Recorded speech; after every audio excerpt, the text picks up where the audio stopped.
And this man has been playing out of his mind absolutely beautifully. He is the Red Zerg, kind of returning to some of his former glory. He is Dragon Phoenix Gamer. Dark. And his opponent down here in the bottom for the Afrika Freaks. A freak of nature. He is our Blue Protoss stats. Freak of nature in a good way, guys. He's insane. He's also very funny. That is true. I love... Okay, I really need to learn Korean because the banter that these guys do at the beginning of the game is just hilarious to see. It's really fun to see these guys be so buddy-buddy with each other after playing the same game for so long. Yeah, it really is a lot of fun. Like, even players such as Innovation, right? That was always the machine, always kind of like, even on stage and stuff, kind of not really too much of interaction or, like, you know. It's partly why we call him the machine as well, I suppose. But he's softened up. He has gotten so used to all these other players hanging out with them, and it's just an entire different experience now, right? Seeing Innovation just kind of trash talk people sometimes and just, like, just have a good time, right? That's all these guys are doing these days. Well, it's so fun as well because, like, obviously losing Kespa was a big loss for StarCraft 2, but at the same time, we just see this amount of freedom that it really allowed these players to have, and you really do get these much more emotive players, these much more fun to watch guys who are like Brian. I mean, have you ever seen his stream where he's just like, thanks sub, spamming question marks all the time? Yeah. It's just been really good to see these guys emote on each other so much. You know, we haven't really seen that since MC left us. Yeah, true. R.I.P. MC. He's still alive. I know, but he's dead in StarCraft 2. He's still somewhere. Not sure what he's doing, but I think he's running a business right now. He's the president of another business, other than the Protoss Empire. Oh, there you go. I think his business model is going to be throwing Skittles at the crowd. It's the way to do it. Man, yeah, he's a fun guy. Stargate opening here, by the way, for stats. Wonder what we're gonna get. It's gonna be a Void Ray, alright. Void Ray opening. Can go into a couple of things here. Always fun to see the Stargate openings. I really am a big fan of those. Yeah, although I'm not really a fan of Void Ray. If he continues to go for this, well, here's what I mean. Like, the one Void Ray is about my limit before I say that it's not that good. Really? Because all Dark has to do is go up to Lair Tech, get Hydralisks, and Void Rays just absolutely melt to that. So there's not really that much room to get too much damage done. I mean, if you've seen Zest, he's thrown more games going Void Rays than anything else. I think it was either Parting versus Rogue or Zest versus Rogue. I think it was one of those two. They went Void Rays. They went mass Void Rays versus Rogue recently. Rogue went Hydras, and the Hydras melted. It was ridiculous. I was sitting there, my mouth to the floor, just being like, wait a moment, I just don't understand how StarCraft works anymore. There are all ways to make this work, apparently. And it was quite the show then. Yeah, I mean, he's getting a little bit of damage done already. 3 drones going down, which is nice, but that was more the Adepts than the Void Ray. Yeah, I suppose. Adepts are pretty good at dealing damage. That's fair to say. Very fair to say. And yeah, okay. It's going to be mass Void Rays. Yep. More Void Ray producing structures on the way here. Not a Stargate in the natural base. I like that as well. Don't put them too close together. Kind of keep it hidden. Make it more difficult to be scouted out, right? And, yeah, just going for the Void Rays. Now, the thing with the Void Rays is, normally you would want to get yourself something else with this as well, right? Storm, usually the factor that comes in. Not as expensive, I suppose, as going for a lot of Colossi with this as well. But sometimes you see Colossi as well, so we'll have to wait and see. Alright, Void Race actually could get a cancel on this base here. Yeah, that's pretty nice. Yeah, look at that. Hey, can't really fight the queens though. Not so bad now, are they? I don't know. We're gonna have to see. I still haven't seen Lair come out of Dark. He has been kind of going for a little bit of a later Lair here, around the 6 to 7 minute mark. So that might hurt him in this situation. But now that he's seen that it's Mass Void Ray, he's actually just gonna go for a big Ling attack here with +1.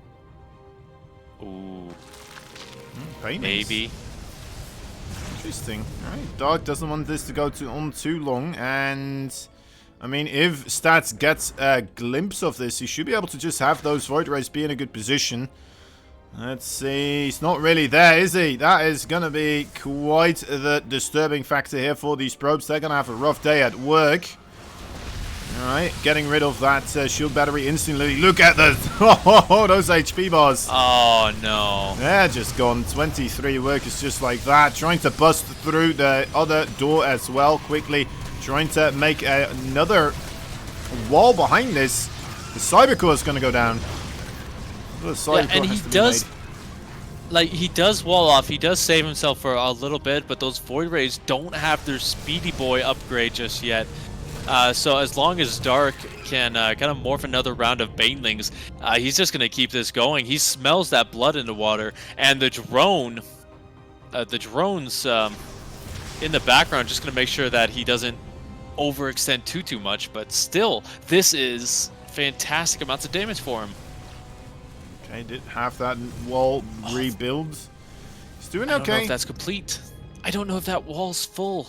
Like, I think there's a gap. I think there's a gap between the pylon and the Cybercore. Maybe. Oh, right there, yeah. Oh, that could be the case. That could be definitely the case. Alright, well, you know what? Not taking the opportunity here. It does Dark, so.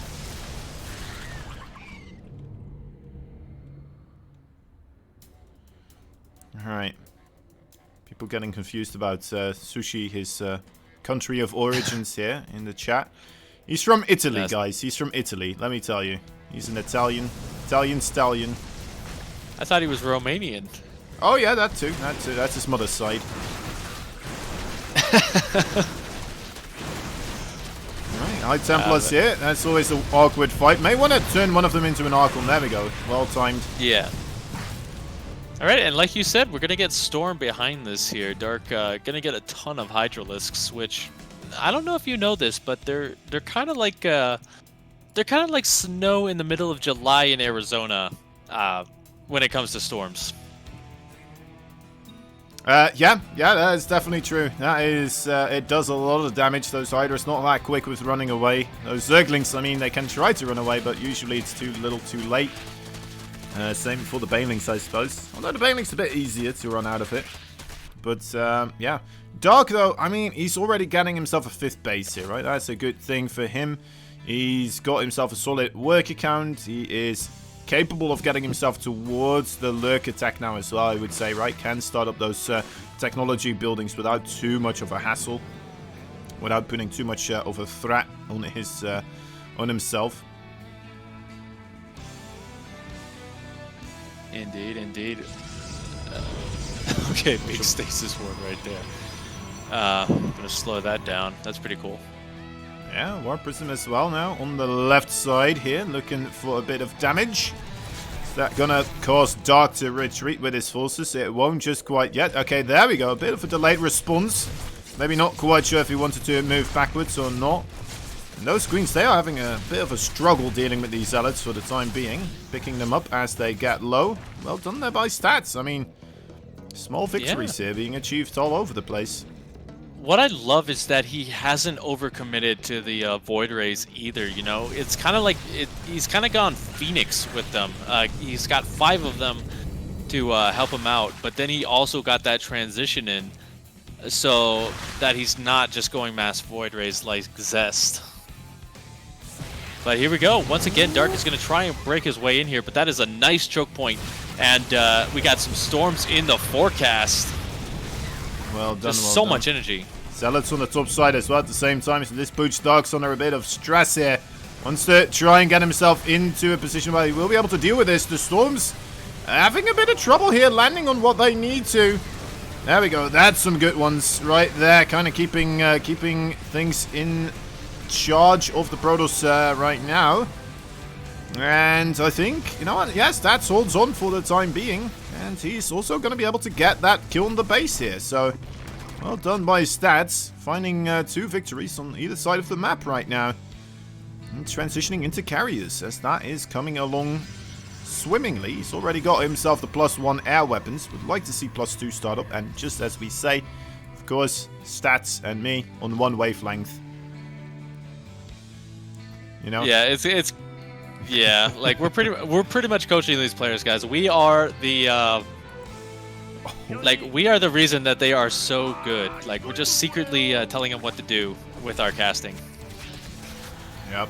But yeah, I mean, with the carriers coming out, obviously you do need to kind of wait to get them in a bigger number. So you're gonna have to play it a little bit more defensively to get that out. Which does give Dark a little bit of room to kind of expand himself, but he's only got Hydralisks right now to deal with them, and, you know, I think this is just really an anti-Hydra army.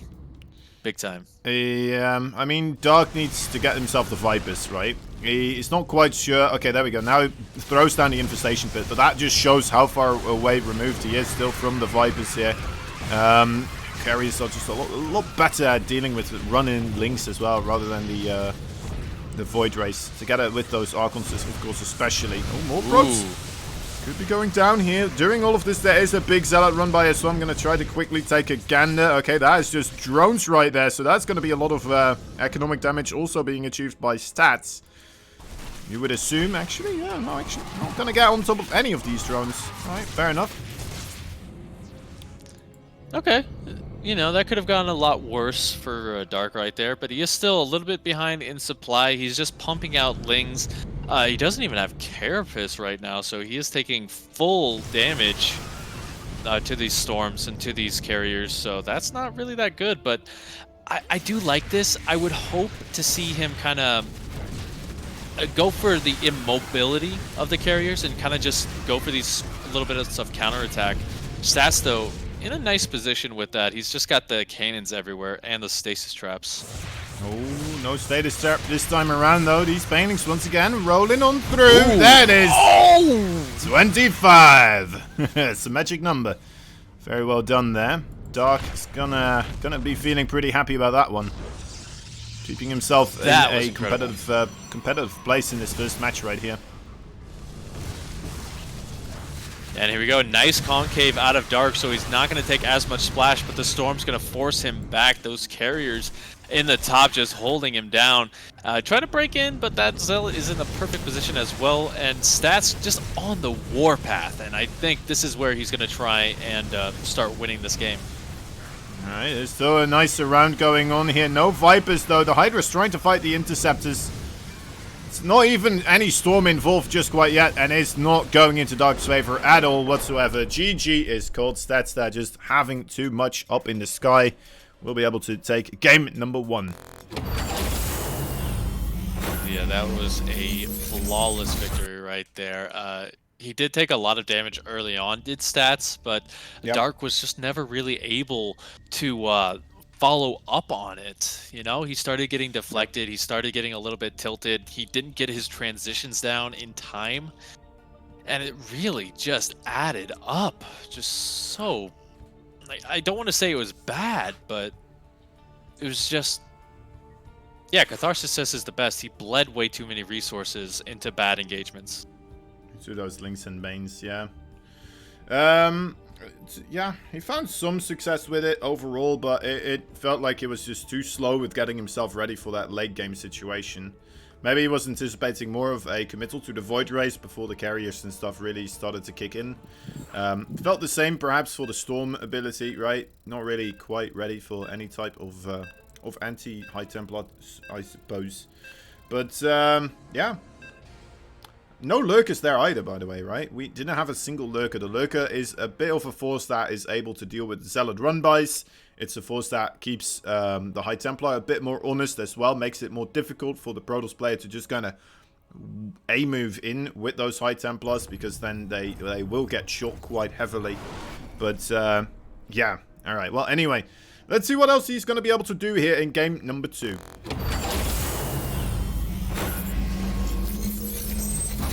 In the top left side, 1 point now for him in his pocket. The blue Protoss, he is a freak of freaks. Stats.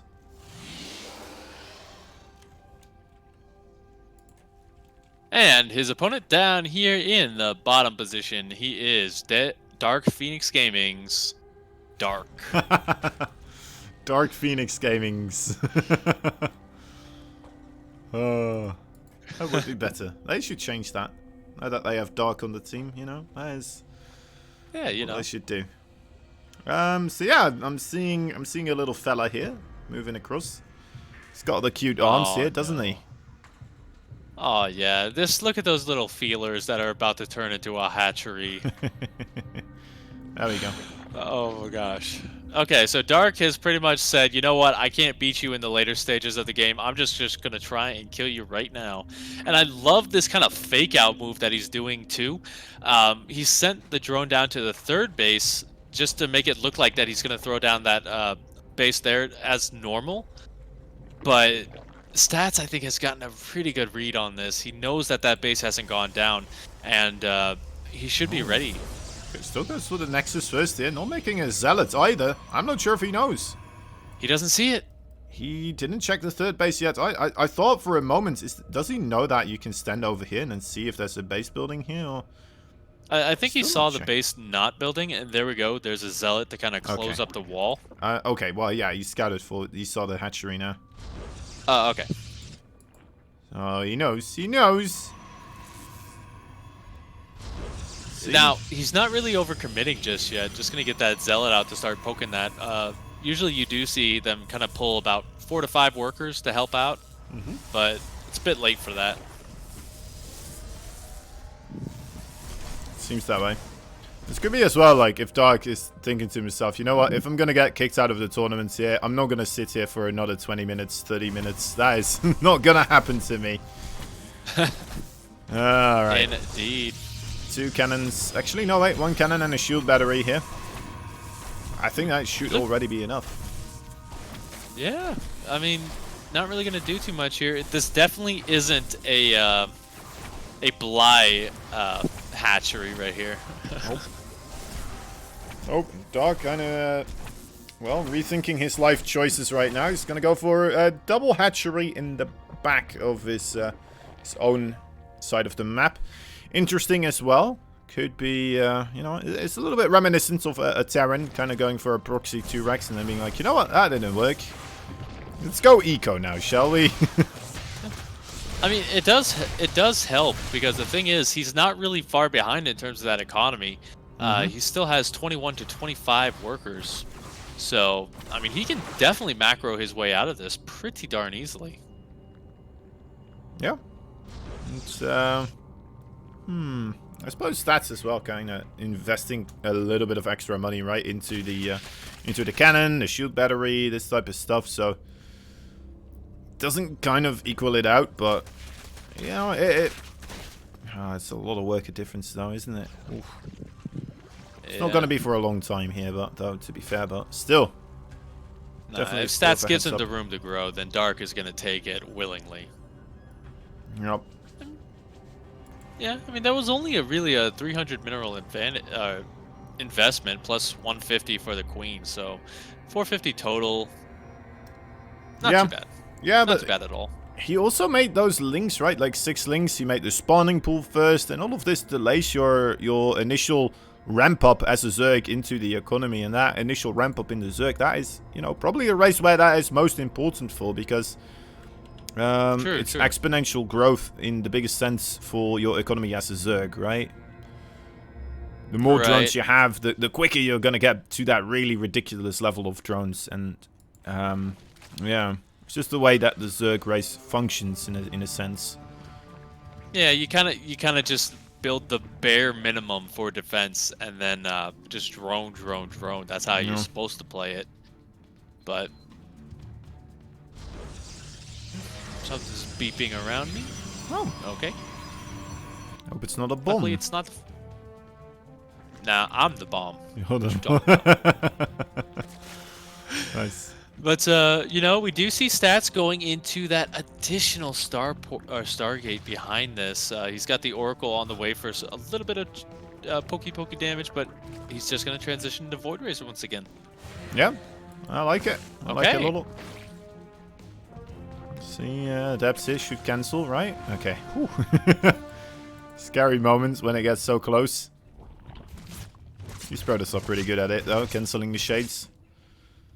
Yeah, I mean, I don't think you get to be a pro if you don't know how to cancel a shade. That's kind Yeah, of, true. you know, Protoss 101. But, you know, it looks so easy when you see these guys do it. And then whenever, you know, you play a little bit of Protoss just for fun and giggles, it's like, all right, well, I guess all my adepts are in your base now. All right, here we go. Never mind. Well, no, it's even funnier when like that happens and like you just not paying attention, so they shade in, and your opponent's not paying attention either, so they just kill like a whole minerals line worth of drones before anybody notices. So it's like, oh, okay, I meant to do that. See, I do know how to play Protoss. That is, this is the way you do it. Exactly. A lot earlier with the Hydralist response here this time, right? I feel. I think you kind of have to. Like, you gotta really outswarm your Void Ray opponent before they hit that critical mass. And I think that's the best option for him, is to go for some sort of attack, maybe, kind of whittle him down. The creep spread denial here, though, also quite humongous, right? Incredibly important for a Hydra player to have good creep spread. Without it, your composition's pretty darn bogus. You're not going to be able to do much of anything except just kind of sit around your own hatcheries, waiting for the Void Rays to show up and hopefully then take a fight with them. So yeah, all the momentum, all the possibilities is then in the Protoss hands here as the playmaker. Oh, this could be big. Okay, yeah. Ooh. Yeah, They might not have the speed upgrade, but once they get off that creep, they outspeed Hydras by a mile. Yeah. Hydra's also not yet having that speed upgrade, of course. Oh yeah. But you know, I do like Dark's response just a bit better. Because look at this, he's got the Hive on the way. He is getting those Carapace upgrades, which he was sorely lacking last time. And he's even going to get those Lurkers to help out. It's going to allow him to zone out some of those storms. And so I like his response a lot better. Yeah, it seems like he's a lot more willing to go into the late game this time around. Previous game, it did feel like he just wanted to eke it out on the mid game. And to be fair, I mean, that first initial Baneling hit that he did on the natural, didn't he kill like 23 workers at that point in time? To be fair, in a way, I'm not upset that it felt like he expected to be able to eke it out on the mid game there, but it's a different game entirely this time around. Good night size matters, and you know, Dark. Yeah, like you said, that late game is going to be super important for him. And look at that. Before the carriers even start, he's getting those Vipers. Yep. I think that was one of your biggest gripes with him last time, right? Yeah, you need to have the Vipers here. I mean, Parasitic Bomb on the Void Race, incredibly important. And just being able to yoink those Carriers, also incredibly important. Another thing is that he never really made any Spore Crawler defenses. Again, because he was pumping in so much money into the Zerglings, the Banelings, this type of stuff. He never quite was able to make a sufficient enough army to really feel safe, and then to be allowed to spend more money into the static defenses as well. Indeed. And now, okay, so a small little Zealot harass going to be coming down. That's going to be good for some scouting, because he sees the Vipers kind of powering up, so he knows. He kind of wants to keep an eye on those. I think that's going to be important. Does he actually have an Oracle still? Okay, he does, so he's going to need that for Revelation, just to keep an eye on things. Nice, the power of the Viper. shining through. Beautiful yoink right there. And again here, I mean, Dark consistently going for the burrow speed upgrade for the Lurkers every single time. It's not even a matchup dependent thing, it seems like. It's just what he does. It's pretty cool to see. He's just a little bit of a unique person in this remark, right? You don't see any other Zerg do this. Yeah, I think the way he's thinking about it is that he needs to reposition here very quick.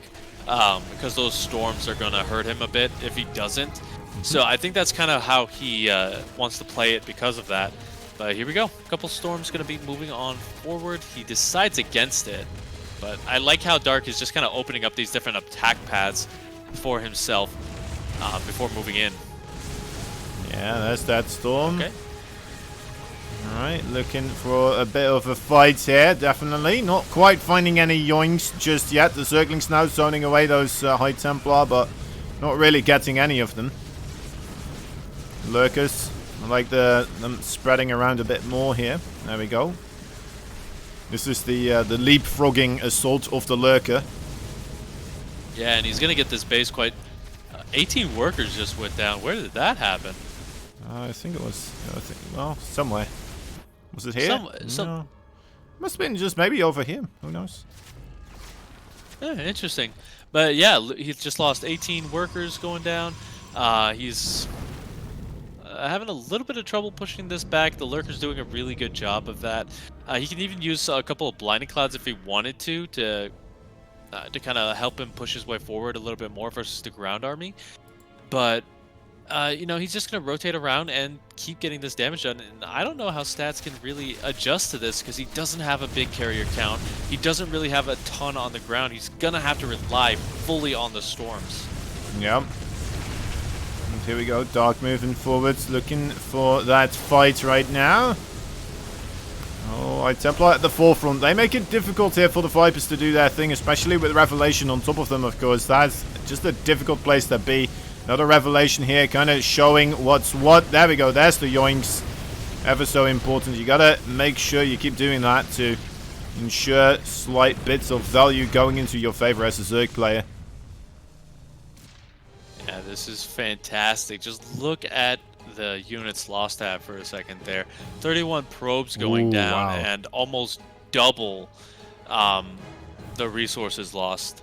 So, I mean, Dark is just really steamrolling his way forward. Even going to get Burrow as a little cheeky shenanigan later on to help his infestors, who, by the way, will have Neural Parasite.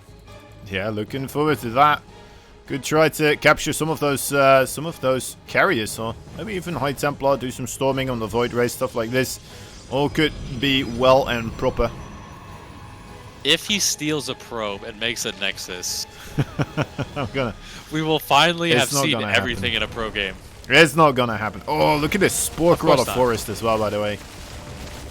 Yeah, and this is allowing him to just drop that creep so far forward. Like you said, the Hydras rely on that creep spread being this far forward. And, I mean, this is just a beautiful highway. Yep. Dark really just kind of... He is showcasing how he is able to control this type of army right now. He's playing this so beautifully. I really am digging what we're seeing here from Dark. He just needs to make sure not to overextend here. Let's see how he does. Okay, good fungal right there. The Viper's still a bit scared of those High Templar, but the High Templar now going down because of the fungals. No more High Templar, so that means the... Oh, wow. No. Oh, Microbial Shroud doing its thing. The Hydralisk here moving forwards. The Vipers yoinking away once again. Blinding Cloud, Parasitic Bomb, everything coming into play here. Dark really doing some wondrous things with those two spellcasters right there. May need to move backwards a little bit, but man, that was a great engagement for him. He got so many very, very expensive units for out of the arsenal stats here. That protection tab goes and 33 Hydralisks, almost all of them just popped. Ooh. And what does Stats really have back at home? I don't even think he remade those High Templar. Okay, never mind, he did, but you can't rely on storms in this situation, especially not He doesn't have right the now. energy for Storm just yet either. I mean, it's still a little bit off. It's still about 10 seconds before he's going to get himself some Storm. There's the Microbial Shroud again, kicking in. That is quite a bit of damage reduction. The Hydralisk just too much here, together with the Vipers. More yoinks. I mean, even if we have Storms right now, I don't think that is going to be enough anymore. That is the first time I nasty. have ever seen Microbial Shroud used in a pro game. That is incredible. It happens sometimes. Oh, feedback the High Templar! Oh my god. What a nutter. What an absolute nutter. I mean, Dark, welcome back. This is just insane. I swear, if Dark doesn't win game number 3 now, I'm going to be so upset. He's playing so good. This is beautiful.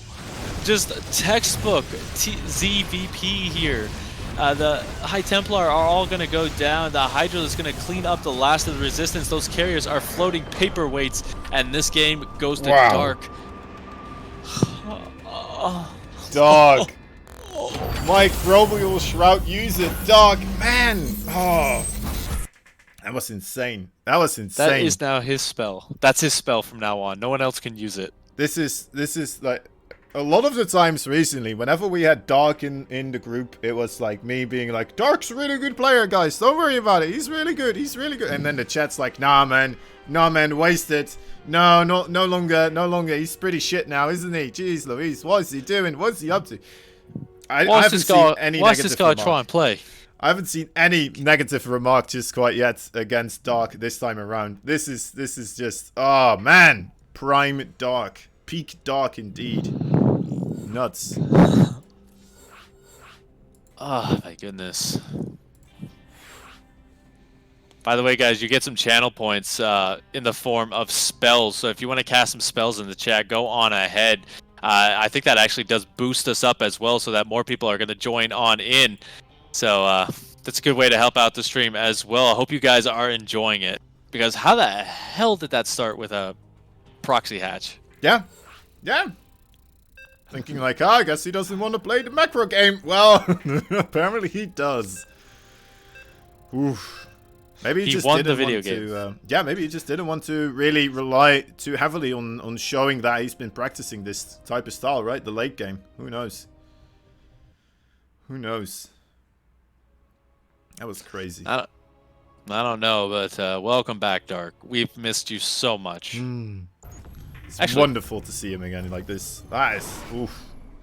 I mean, he was BlizzCon champion last year, wasn't he? Yeah, but like start of 2020, a bit of a slump, and you know, people have been having their gripes about him, right? They've been a little bit trash talking him here and there, and I don't know. I'm gonna link that game right there every single time now when that happens. That is just me going absolutely ham on them, like, oh yeah, oh well, you should see this game right here. Look at him go. 2 spellcasters, no worries, no problem. Microbial Shroud, yeah, there we go. Starting off with a proxy hatchery and still just winning the game, just like without taking hardly any damage or any other misplays. Man, nuts. Anyway. Top right side, Blue Protoss. A freak of freaks, he is. Stats. And his opponent down here in the bottom for Dark Phoenix Gaming, he is Dark. And it's not like even Stats is playing bad recently either, right? I mean, Stats got into the finals of the GSL Super Tournament. Stat has been able to do all sorts of crazy runs in all sorts of tournaments recently. And here he is. No, I mean, losing a macro game against Dark in a fashion where you just kind of sit there scratching your head like, all right, well, I guess this guy's just playing flawlessly. I guess there's just no things that can really... very obviously be improved here for Dark to make this even better and make this go even further into his advantage. Oh yeah, like he just gave himself way too many advantages right there. And yeah, nothing too crazy coming out this time. Looks like we got pretty normal stuff. I don't think you really go for proxy hatch twice in a row. What do you think? It's not happening. It's not happening here. At least a very quick third, though, to be fair. Pre 2 minutes, actually, I believe he made this. So, it's quite something, quite something. It's going to be in the court of stats here, what he plans to do. We haven't seen anything but the Stargate opening so far. Maybe he's going to rely on a Twilight Council build now? I don't know. Yeah, it looks like Stargates. Yeah. Okay. So Stargate once again, it's really like he's just you know, he's just playing it pretty standard here. He doesn't he's not really changing up his strategy, and I think that's kind of killing him now. Just the fact that he's gone for Stargate all 3 games, so now Dark can really expect it. Well, yeah.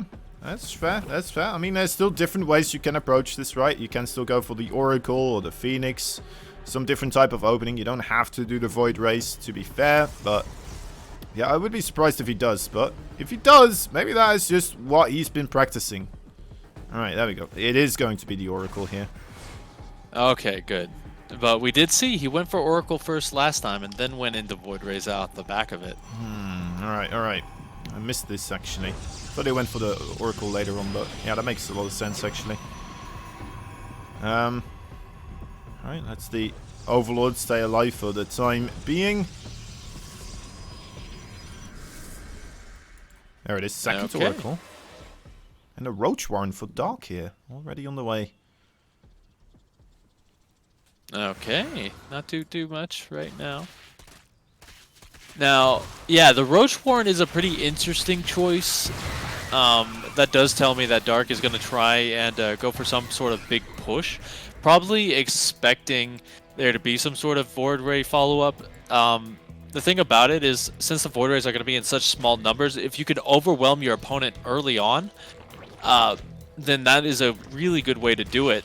But it's I'm kind of curious about it to see how heavily he does kind of commit to something like that. Yeah. Yeah, it's an interesting take here. I mean, he's still making drones, though. Maybe it's just a safety Roach Run, right? I think the Roach Runner was just there because he didn't get a good scout off, maybe. And he was afraid of an adept pressure. Quite possibly, definitely. But, I mean, behind this, you know, stats is a bit more normal. No Void Rays this time. He's just got that Twilight Council, the Robo Facility follow-up. So, I mean, I think Dark really needs to see this, doesn't he? In order to kind of know what's next. Yeah. I mean, he can just kind of keep poking in and out with those Zerglings as well, of course. Kind of keep tabs on his opponent's army composition. He's doing a good job here, kind of keeping these adepts away from the mineral line so far. Could, of course, turn around on a single shade somewhere. But yeah, that's okay. That's a good hold there by Dark. Quite so. Oh, the Oracle's though helping out now as well. And gets away with the adapts. It's not going to commit any further. Probably the right call, seeing the Zergling count for Dark kind of skyrocket there for a moment in the production tab. Indeed, indeed. Now, we got the Templar Archives off the back of this, so maybe Zealot Archon? Just from the fact that we do see that charge coming on down. I like the Spire. I actually do really like that Spire. Yeah. Yeah, it's not bad. I like it as well. Wondering what he's planning to do. Is he just going to commit to the Mutalisk? I mean, he's getting ranged attack as well as the Roach speed upgrade. So it's a bit of trying to get everything going on here for Dark, in my opinion. But we'll see. We'll see. By the way, why are people talking about who's the best Terran right now in the chat? What is that about? I don't know. We don't even have a Terran. We don't even have a Terran in the game right now. Yeah. Still got Maru versus Beyond afterwards, but guys, we're watching Stats versus Dark, and it is going absolutely mental. I don't know why the discussion anyway. A big drop here going on in the main base. The two Archons here will be evacuated, but those Zealots, of course, will not have a place to go. A couple of drones going down, only 5 of them so far, though, and it looks like... Ooh, that War Prism. Okay, the War Prism stays alive. Yeah, not able to focus fire it right now. So that's pretty good. Five kills. That's decent. It did cost him a lot of mining time. And he's also going to be coming in here, clearing up some of that creep. But it looks like Dark is just going to go for a bit of a counterattack with these Lings, trying to buy himself some more time before that Spire finishes up. Getting a re-wall off down, he's getting the Stalker afterwards. Actually, he could get the Immortal and the Adepts here. Good call from Dark to just kind of jump on top of this. There we go. Ooh, more Zealot reinforcements though. Yeah, that's too much now for him to deal with. Yep, just backing on off with what he has left. And, I mean, from here, we've kind of stabilized into a pretty normal mid-game. Not really too much else to say about that, you know? Here we go. The Muta's going to be coming in. But that's about it. Okay, what's recall? Archons? Archon recall? Yeah, there it is. More prison with the Archons. Couple of good kills from those probes. It's difficult to really micro the Archons here as well, of course. As quickly and efficiently as you need to against these Mutalisk-based harassment styles. Ooh, that's quite a couple of High Templar here. Will not jump onto them. Will stay to the probes so far. Yeah, and I mean, 14 drone probe kills. That's pretty darn good. And the Roach is actually going to get on top of the Immortal as well and clean that up. So this is kind of what I meant when I said you want to overwhelm your opponent with just a ton of Roaches. The Storm's going to be going down, but it's going to do more damage to the Zealots than anything else. And, I mean, Dark might get cleaned up here, but no, never mind. GG is called. What a game there by Dark, just kind of sniffing out some weakness right there with the Mutalisk and seeing an opportunity. GG is called. Dark will be our first finalist. Man,